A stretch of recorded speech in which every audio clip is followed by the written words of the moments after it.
This is Scott with Earth News. I'm in Santa Barbara in a creek bed here, Stevens Creek. Today we're going to talk about gasoline and global warming. Every time we burn a gallon of gas, it turns into 20 pounds of CO2. It's kind of a weird phenomenon, but the weight of that gasoline triples to over 20 pounds every gallon. If your tank of gas is 10 gallons, you're burning 200 pounds of CO2 every time you burn a tank of gas. If it's 15, it's 300 pounds. 20 gallons, you're 400 pounds.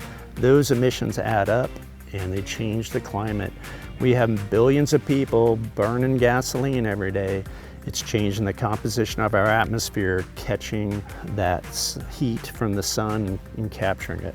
That's what global warming is about. The sun puts out an enormous amount of energy. It's usually reflected out into space. That CO2 puts a quilt on top of us and we stay hot and hotter and hottest. Americans average 50 gallons of gasoline every month. That's 1,000 pounds of CO2 every month that the average person is emitting.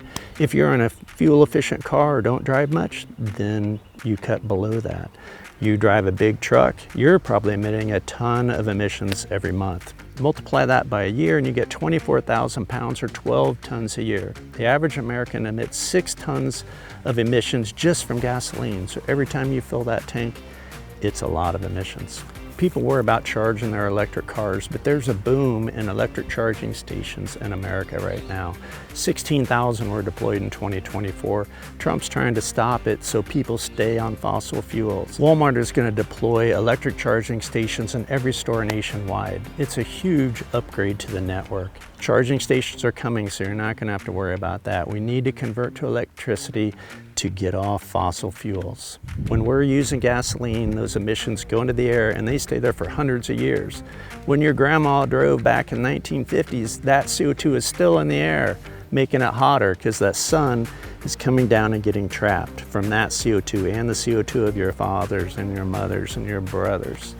That CO2 just keeps building up. Refining crude oil, transporting it, drilling, processing of petroleum is very fossil fuel intensive. It adds from 3 to 5 pounds of emissions per gallon of gasoline.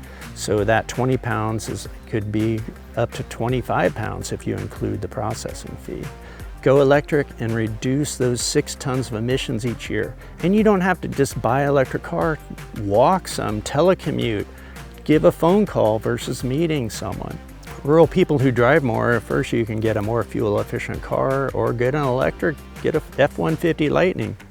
This is a planetary, a global issue with people driving around the world. Whether you live in the city or on a farm, you need to cut your emissions. The government's not going to stop it. The fossil fuel industry has the Democrats in their pocket too. Production boomed during the Biden years and Obama years especially. We need to switch to renewable, and Biden actually did start the Inflation Reduction Act to get us to solar. It's been successful, but Trump just cut it out. So it's up to individuals now to act at your local and state levels.